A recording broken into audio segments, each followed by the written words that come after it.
शाम 5 बजे की हर बड़ी खबर देख रहा है इंडिया मेरे साथ। नमस्कार आप सभी के साथ, मैं हूं मलिका मल्होत्रा।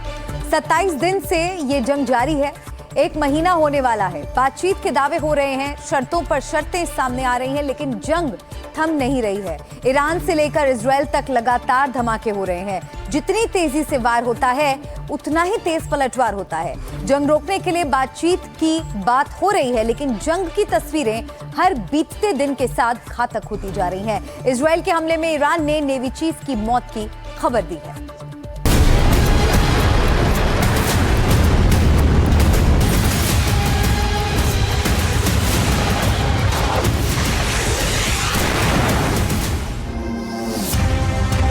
जंग का करीब 1 महीना हो रहा है। तबाही और बर्बादी बढ़ती ही जा रही है। तेहरान से लेकर तेल अवीव और लेबनान तक भीषण हमले हो रहे हैं।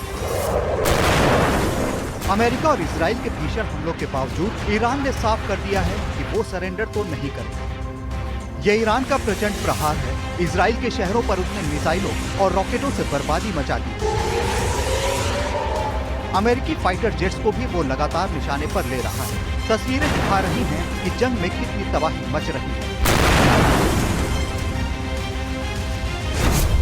तस्वीरें यरूशलेम के पास काफर कासिम की।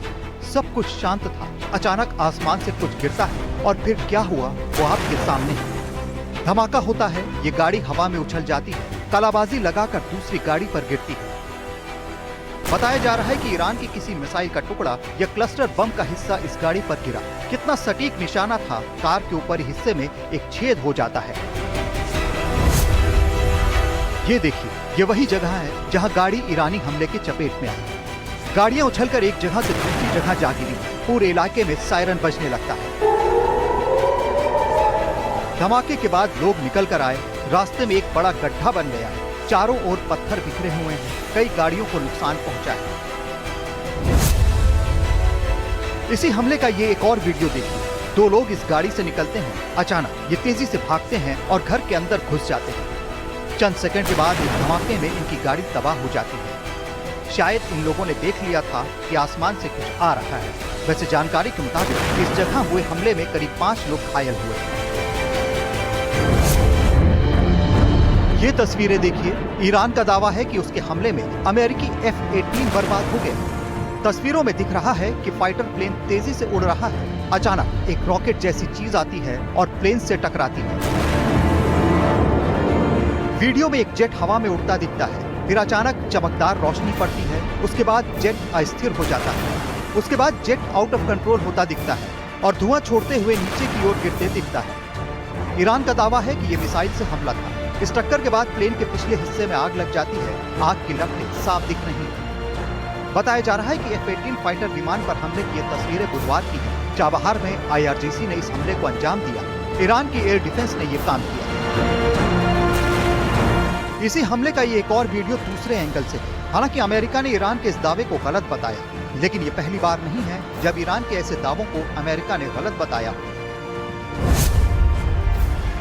तस्वीरें उत्तरी यरूशलेम के पास समायरा की हैं। धमाका होता है और सायरन बजने लगता है।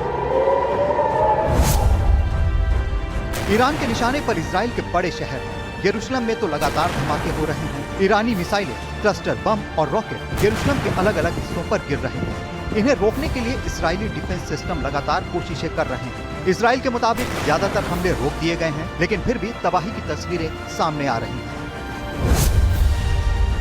तस्वीरें तेल अवीव की, जहां हर पल हमले हो रहे हैं। यहां आसमान में लगातार धमाकों के बाद धुआं देखा जा रहा है।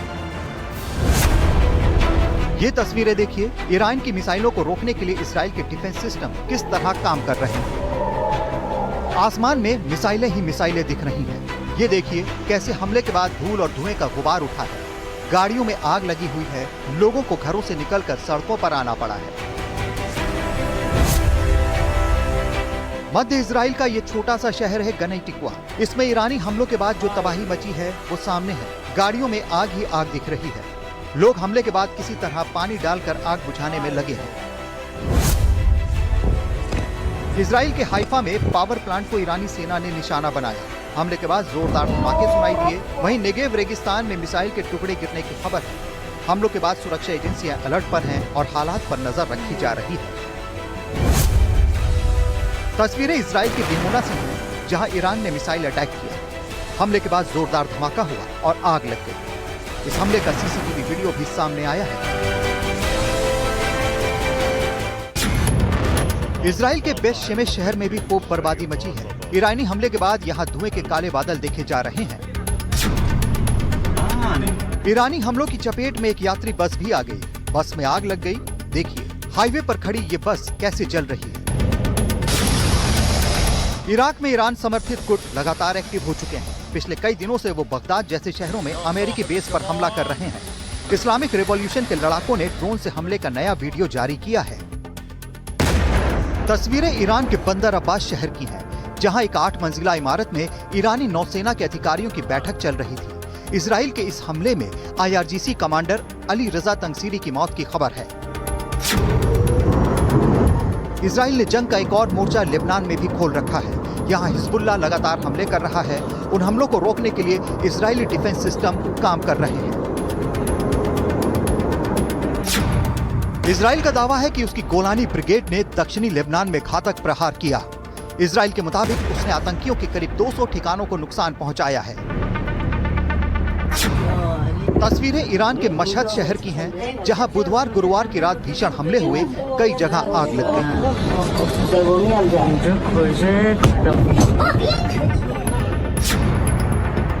कुवैत एयरपोर्ट पर ड्रोन हमले से हड़कंप मच गया।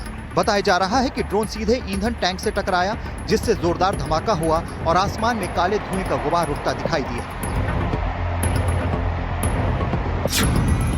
इस बीच अमेरिकी सेना ने ईरान के सैन्य ठिकानों पर एयर स्ट्राइक कर दी। जोरदार धमाके के साथ वहां आग लग गई। सेंट्रल कमांड ने हमले का वीडियो जारी किया है। Bureau report, NDTV India. युद्ध के 27वें दिन पश्चिम एशिया में जंग और घातक होती नजर आ रही है। ये उन्हीं हमलों की डराती हुई 9 तस्वीरें हैं। मिसाइल गिर रही हैं, बम बरस रहे हैं, तबाही का खतरनाक मंजर देखने को मिल रहा है। एक तरफ इजराइल घातक वार कर रहा है तो दूसरी तरफ से ईरान उससे भी भीषण पलटवार कर रहा है। ईरान पहले से ज्यादा विध्वंसक नजर आ रहा है और बीते 24 घंटे में ईरान ने 100 से ज्यादा हमले कर डाले हैं।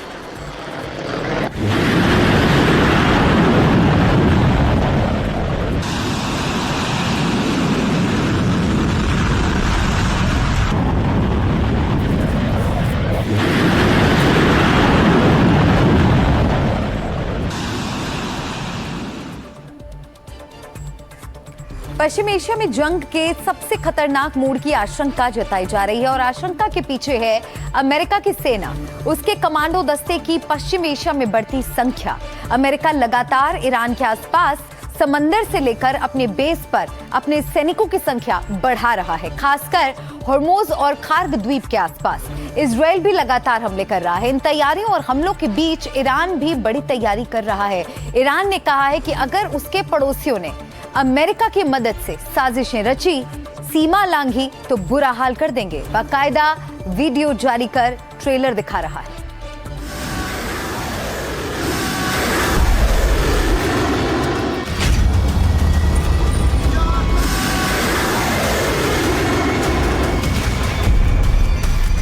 जंग को महीना बीतने वाला है, लेकिन ना तो ईरान पर हमला रुका है और ना ही ईरान थका है।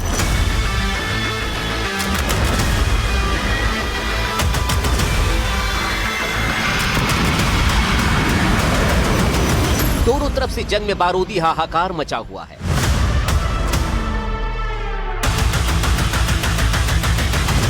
लेकिन खतरा अब और बढ़ गया है, क्योंकि अमेरिका अब हॉर्मुज और खार्ग के आसपास के समंदर को घेरने के लिए ईरान पर शिकंजा कसने के लिए अतिरिक्त सैन्य टुकड़ियां और हथियार मंगा रहा है। नई जानकारी के मुताबिक मरीन और एयरबोर्न सैनिकों को मिलाकर करीब 7000 नए जवान ईरानी जंग को जीतने के लिए उतारे गए हैं या फिर उतारे जाने वाले हैं। इनमें 82वीं एयरबोर्न डिवीजन के घातक लड़ाके भी शामिल हैं। उनकी तस्वीरें हम आपको पहले ही दिखा चुके हैं।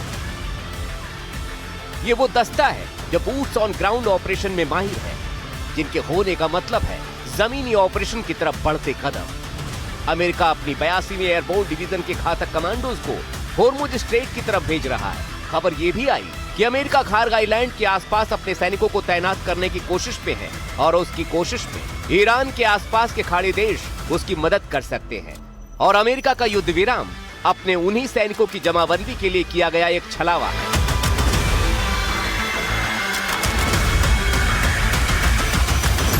जाहिर सी बात है, ईरान भी इस बात को जानता है, वो जान चुका है अमेरिका भले ही युद्ध विराम की बातें कर रहा है, लेकिन ईरान पर हमला नहीं रुका है। ईरान अभी भी लगातार हमले झेल रहा है और इसीलिए वो अमेरिका से लेकर इजराइल को ललकार रहा है।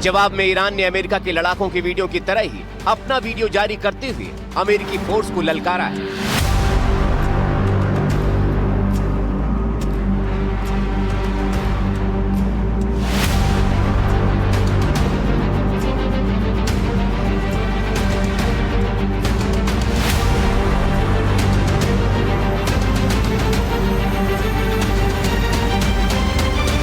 ये ईरान के नए तेवर हैं। इन नए तेवरों के साथ ईरान ने अमेरिका को धमकी दी है,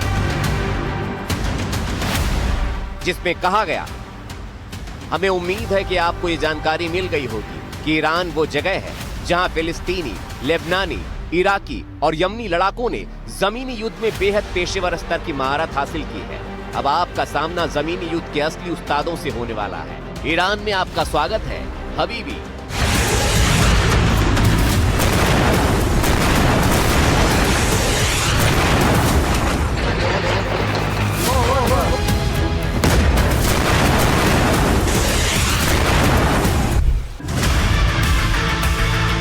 इस कड़ी में आईआरजीसी ने एक और चेतावनी भरा वीडियो जारी किया।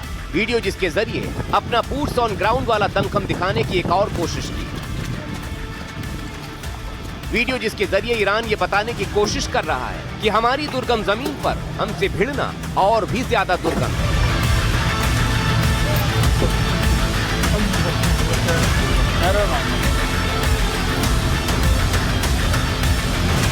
ईरान ने चेतावनी दी है कि हमारी जमीन का इंच इंच टुकड़ा हमारे योद्धाओं की सुरक्षा में है। दुश्मन ने हिमाकत की तो कुचल देंगे।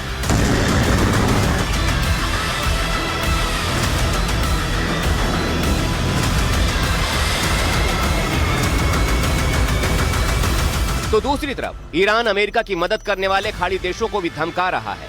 ईरानी संसद के अध्यक्ष गलीबाफ ने अमेरिका की मदद करने वाले खाड़ी देशों को बिना नाम लिए धमकाया है। खासकर खार द्वीप पर कब्जे वाली खबर के बाद गलीबाफ ने सोशल मीडिया पर लिखा, जानकारी के मुताबिक ईरान के दुश्मन एक क्षेत्रीय देश के समर्थन से ईरान के एक द्वीप पर कब्जा करने की तैयारी में है। दुश्मन की सभी गतिविधियां हमारे सशस्त्र सेनाओं की पूरी निगरानी में है। अगर उन्होंने कोई भी सीमा लांघी तो उस क्षेत्रीय देश के सभी महत्वपूर्ण बुनियादी ढांचे बिना किसी प्रतिबंध के हमारे लगातार हमलों का निशाना बन जाए।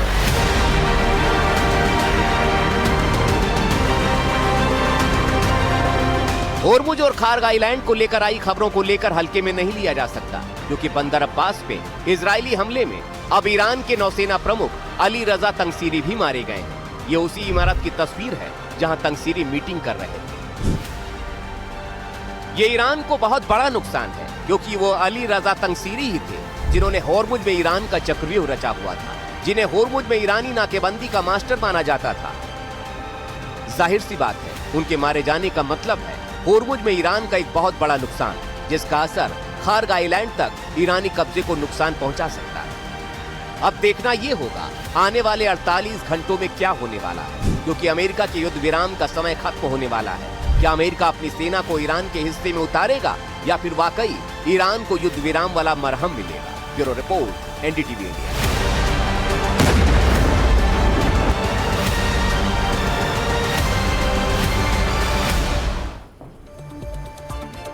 अमेरिका और ईरान की जंग में बारूद के धुएं के बीच अब एक ऐसा दुश्मन सर उठा रहा है जिसे ना कोई मिसाइल रोक सकती है, ना कोई दीवार। उसे कोई एयर डिफेंस भी छू नहीं सकता। वो दुश्मन है न्यूक्लियर रेडिएशन।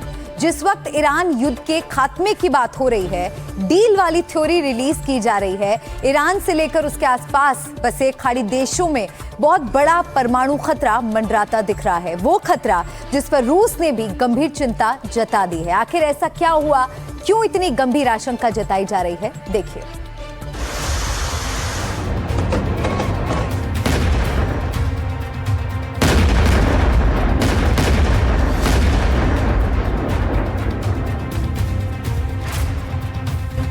पश्चिम एशिया की जमीन पर बारूदी जंग जस की तस जारी है। आसमान से पहले ही बारूद बरस रहा है, जैसा युद्ध के पहले दिन से बरस रहा था। डील की बातों के पीछे आसमान अभी भी बारूदी प्रहार से छलनी हो रहा है। ईरान के साथ समूचा खाड़ी का हिस्सा जंग में झुलस रहा है और अब तो नए और बड़े खतरे की चिंता सता रही है। चिंता परमाणु खतरे की, परमाणु रेडिएशन की। वो परमाणु रेडिएशन जिससे रूस का चेरनोबिल आज भी शमशान बना हुआ है।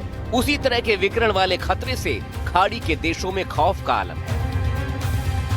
परमाणु से जुड़े मसलों को देखने वाली संस्था IAEA ने चिंता जाहिर की है। खाड़ी के 6 देश भी इसको लेकर नजरें गड़ाए हुए हैं। परमाणु रेडिएशन से बचने के लिए कुवैत ने तो बाकायदा तैयारी भी शुरू कर दी है और खुद चेरनोबिल की मुसीबत झेल रहे रूस ने भी खाड़ी में परमाणु सुरक्षा को लेकर गंभीर चिंता जताई है।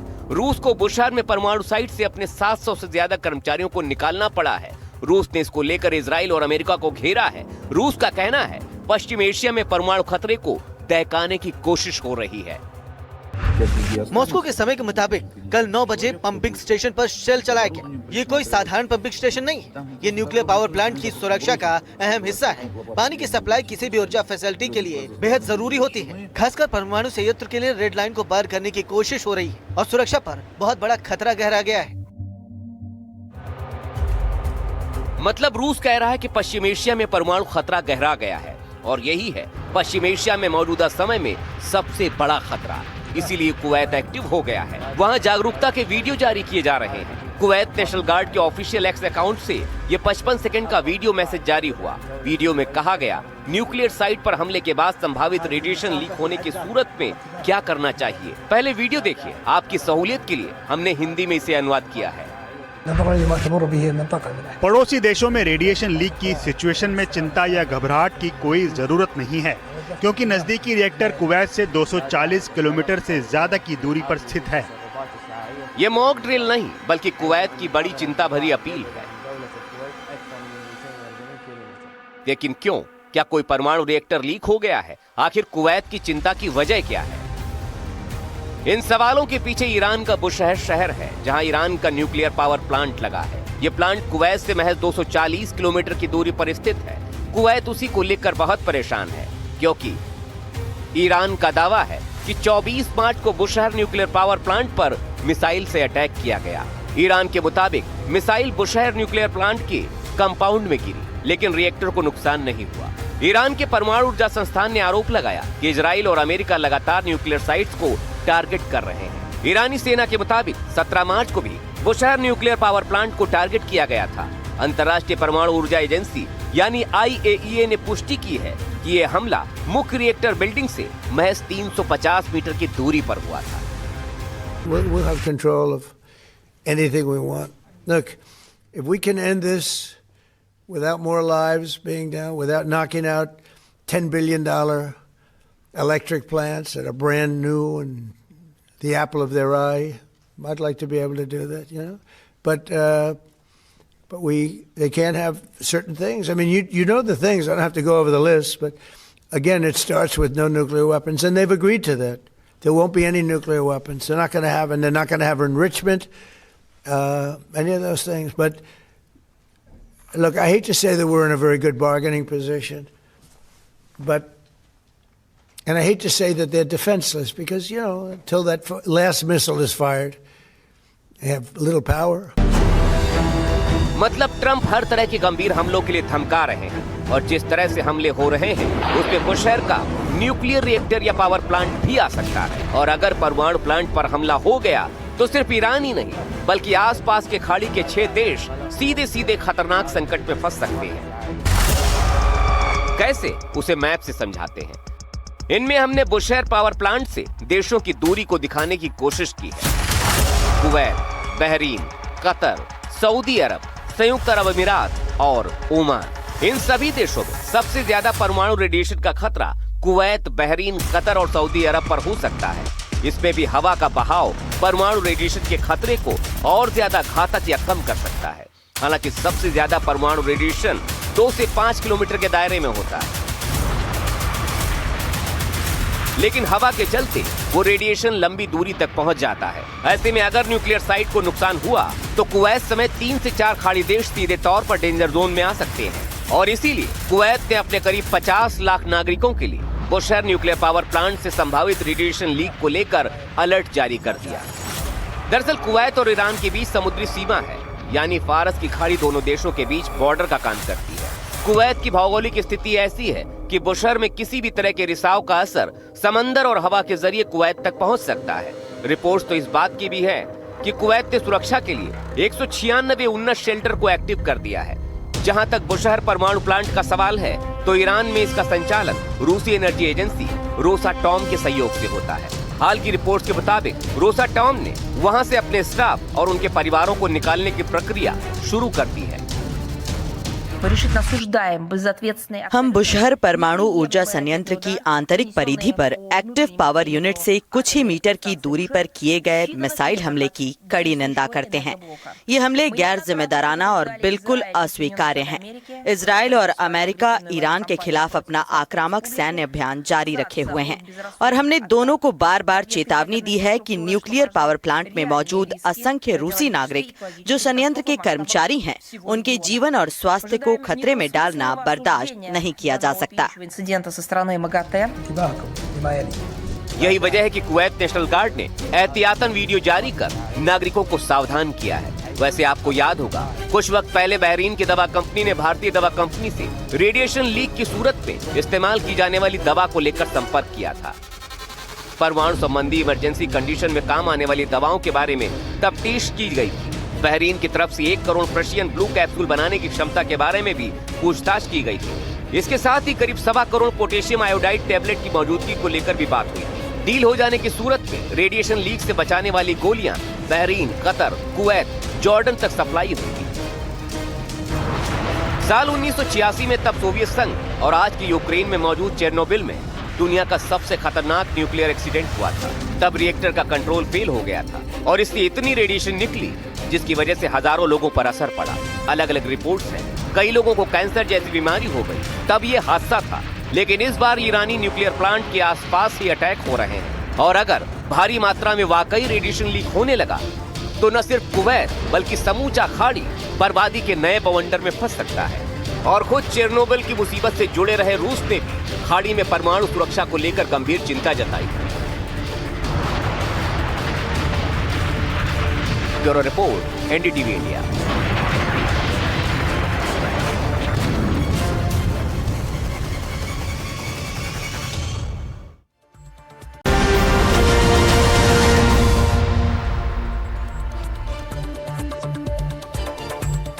देख रहा है इंडिया में, एक बार फिर से आपका स्वागत है। आइए खबरों के सफर में बढ़ते हैं आगे और अब आपको दिखाते हैं कि महायुद्ध की वजह से इसका जो असर है वो भारत में कैसे अब महसूस किया जा रहा है। जंग ईरान में हो रही है, लेकिन गदर आज हिंदुस्तान में दिखाई दिया।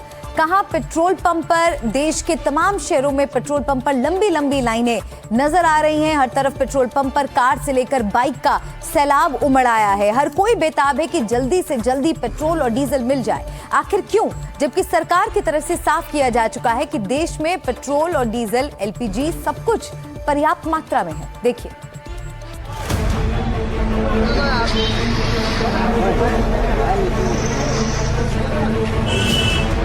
ये लंबी लंबी लाइनें, पेट्रोल भरवाने की आपाधापी, लखनऊ से लेकर गोवा तक, महाराष्ट्र से लेकर मध्य प्रदेश तक पेट्रोल की कमी की अफवाह आखिर कौन उड़ा रहा है? वो कौन है जो बता रहा है कि देश में पेट्रोल डीजल खत्म होने वाला है? वो कौन है जो तेल पर अफवाहों का बवंडर उड़ा रहा है और जिसकी वजह से समूचे हिंदुस्तान के तमाम शहरों में लोग पेट्रोल पंप पर लाइन लगाए खड़े हुए हैं?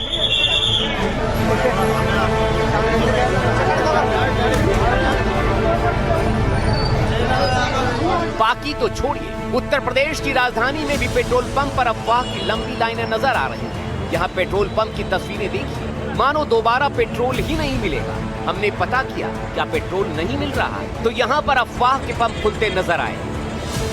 लोग दहशत में है और ऐसा लग रहा है कि अगर ये युद्ध लंबा खींचा तो गैस और पेट्रोल और डीजल की काफी दिक्कत आ जाएगी। हाँ, सुबह से भीड़ है। एक्चुअली थोड़ा सा केओस है, लोगों ने व्हाट्सएप पे गलत मैसेज पहुंचाया है कि पेट्रोल अवेलेबिलिटी नहीं है और थोड़ा सा डिले भी है पीछे से, तो इस वजह से। यूपी के बस्ती में एक जनाब पानी की टंकी ही लेकर पहुंच गए। इसे देखकर लोग दंग रह गए।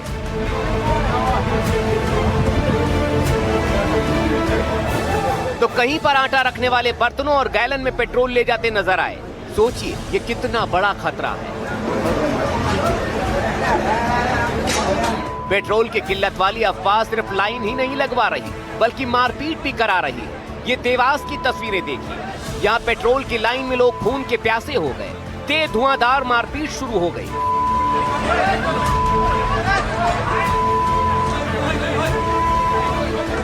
पेट्रोल की लाइन में ही सब्र का बांध टूट गया और हाथापाई होने लगी। अफवाह की लाइन इंदौर में भी लगी। यहाँ भी पेट्रोल पंप पर पर्याप्त पेट्रोल के बावजूद लंबी लंबी लाइनें नजर आई। इंदौर में पेट्रोल की किल्लत को लेकर के जो अफवाहें थी, अब कहीं न कहीं प्रशासन और पुलिस ने मोर्चा संभाला है। प्रशासनिक अधिकारी लगातार मॉनिटरिंग कर रहे हैं और ये सबसे महत्वपूर्ण है कि कहाँ कितना पेट्रोल जो है अभी उपलब्ध है। इसको लेकर के फूड और नाकोल विभाग के अधिकारी जो है वो पेट्रोल पंप पर पहुंचे। हमने दूसरी जगहों पर भी लोगों से सवाल पूछा तो लोगों ने कहा उन्हें खबर मिली कि पेट्रोल पंप बंद हो सकता है। बस इतना सुनते ही अपनी गाड़ियों को लेकर लोग पेट्रोल पंप पहुंच गए।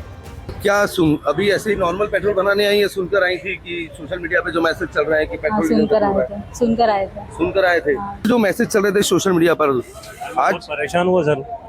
आज भी मेरी गाड़ी में पेट्रोल नहीं है, आप देख सकते हो उसमें ये। और अभी 4-5 पेट्रोल पंप घूम के आया हूँ, बंद हो गया पेट्रोल पंप, और फिर यहाँ आया हूँ, अभी नंबर लगा है। कुछ और जगह पर भी पेट्रोल भराने के लिए मारपीट हो गई। मध्य प्रदेश से लेकर गुजरात तक आई तस्वीरें ऐसी हैं जो डरा रही हैं, परेशान कर रही हैं, तनाव पैदा कर रही हैं। ये अफवाह आखिर कौन उड़ा रहा है इसका पता तो नहीं चल पाया है, लेकिन अफवाहों ने बिना किसी कमी के लोगों को पेट्रोल पंप की लाइन में जरूर लगा दिया है और लोग बिना किसी पड़ताल के सिर्फ और सिर्फ अफवाहों को सुनकर दौड़ लगा रहे हैं पेट्रोल पंप की। पर क्या लग रहा है आपको पेट्रोल मिलेगा नहीं कल से? मिलता पेट्रोल, अफवाह बढ़ रहा है, लेकिन लोग एक गाड़ी 4 गाड़ी ला रहे घर से अपनी।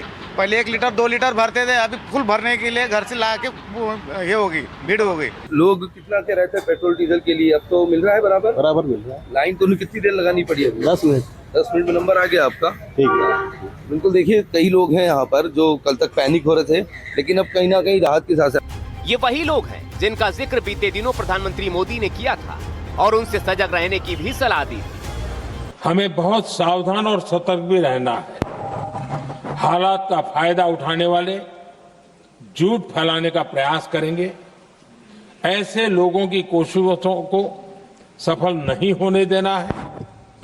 मैं देश की सभी राज्य सरकारों से भी इस सदन के माध्यम से आग्रह करूंगा, ऐसे समय में कालाबाजारी करने वाले, जमाखोरी करने वाले एक्टिव हो जाते हैं। इसके लिए कड़ी मॉनिटरिंग जरूरी है। जम्मू कश्मीर के मुख्यमंत्री भी आज सामने आए। उन्होंने भी किसी भी तरह के पेट्रोल और डीजल की कमी की बात से इनकार किया। उन्होंने कहा कोई कमी नहीं है। लाइनें भी अफसोस की बात यह है कि जब हुकूमत की तरफ से बात होती है उसको कोई नहीं सुनता, लेकिन अफवाहों पे सब लोग जो है यकीन करते हैं।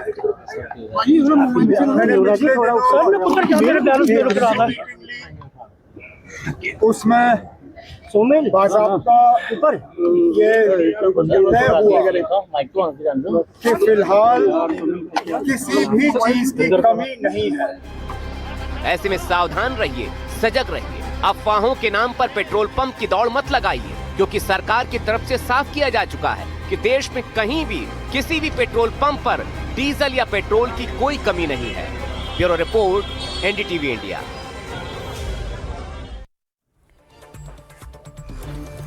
पेट्रोल पंप पर लंबी लंबी लाइनों पर पेट्रोलियम मंत्रालय का भी बयान आया, जिसमें कहा गया है कि किसी को घबराने की जरूरत नहीं है। एलपीजी, डीजल और पेट्रोल की आपूर्ति पर्याप्त है। देश में 1 लाख से ज्यादा रिटेल फ्यूल आउटलेट खुले हैं, जहां बिना किसी बाधा के ईंधन मिल रहा है। भ्रामक जानकारी फैल रही है, जिसमें कहा गया कि सिर्फ 6 दिन का स्टॉक बचा है। देश में 74 दिनों की रिजर्व स्टॉक की क्षमता है। वास्तविक स्टॉक लगभग 60 दिनों का है, इसलिए लोगों को घबराना नहीं चाहिए। तो ये पेट्रोलियम मंत्रालय की तरफ से इस पूरी स्थिति पर बयान आया है। पश्चिम एशिया में जंग के दौरान कई बड़े दावे किए गए हैं। अमेरिका और इजराइल का कहना है कि ईरान की सैन्य ताकत पूरी तरह से कमजोर कर दी गई है, उसकी बड़ी लीडरशिप को खत्म कर दिया गया है। तो वहीं ईरान के दावे हैं कि अमेरिका और इजराइल के कई विमान वो गिरा चुका है, जबकि अमेरिका के दावे अलग हैं। इस बीच ये भी कहा जा रहा है कि ईरान ने कुछ ऐसे हथियार या सिस्टम भी बना लिए हैं जो अमेरिका के F-35 को भी निशाने पर ले सकते हैं।